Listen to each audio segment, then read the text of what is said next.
আজকে চলে এলাম স্পাইসি আর কষা কষা চিংড়ি মাছের রেসিপি। ভিডিওটা কেউ স্কিপ করবে না, দেখতে থাকো। প্রথমে আমি একটা কড়াইতে নিয়ে নিয়েছি সরষের তেল, তারপরে দিয়ে দিলাম দুটো শুকনো লঙ্কা, আর দিয়ে দিলাম একটা পেঁয়াজ কুচো আর কিছুটা পরিমাণে রসুন, সঙ্গে দিয়ে দিলাম দুটো টমেটো টুকরো করে। এবার আমি এগুলোকে ভালো করে ভাজা ভাজা করে নেব। নমিস ডেইলি ব্লগের সবাইকে স্বাগত। আশা করি সবাই ভালো আছো, আমিও খুব ভালো আছি। ভিডিওটা ভালো লাগলে লাইক করবে, কমেন্ট করবে আর সাবস্ক্রাইব করার অনুরোধ রইল। তারপরে আমি এই মশলাগুলোকে একটা মিক্সিতে পেস্ট করে নিলাম। তারপরে সেই মশলা ভাজা তেলে দিয়ে দিলাম কালো জিরে। এবার দিয়ে দেব চিংড়ি মাছগুলোকে। দেখো এখানে ধুয়ে পরিষ্কার করে চিংড়ি মাছগুলোকে আমি নিয়ে নিয়েছি। তারপরে আমি ব্রাউন করে ভেজে নিলাম, নুন হলুদ ছাড়া।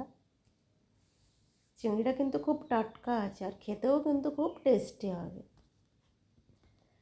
ঠিক এরকম রেসিপি তোমরাও করতে পারো। তারপর আমি ওই পেস্ট করা মশলাগুলোকে চিংড়ি মাছের মধ্যে দিয়ে দিলাম।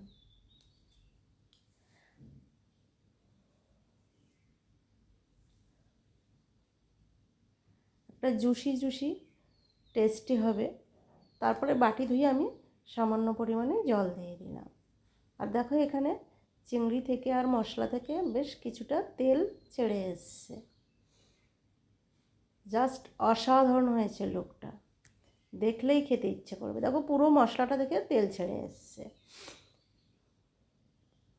খুব সুন্দরভাবে আমি ভাজা ভাজা করে নিলাম। এবার আমি দিয়ে দেবো কিছুটা পরিমাণে জল, সামান্য একটু গ্রেভি রাখবো আমি। আর চিংড়িটাও তো সেদ্ধ হতে হবে। আমি কিছুক্ষণের জন্য চাপা দিয়ে রাখলাম।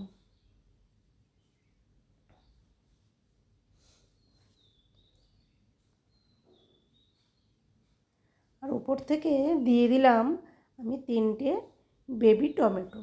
দেখতে খুব সুন্দর হবে আর খেতেও কিন্তু অসাধারণ।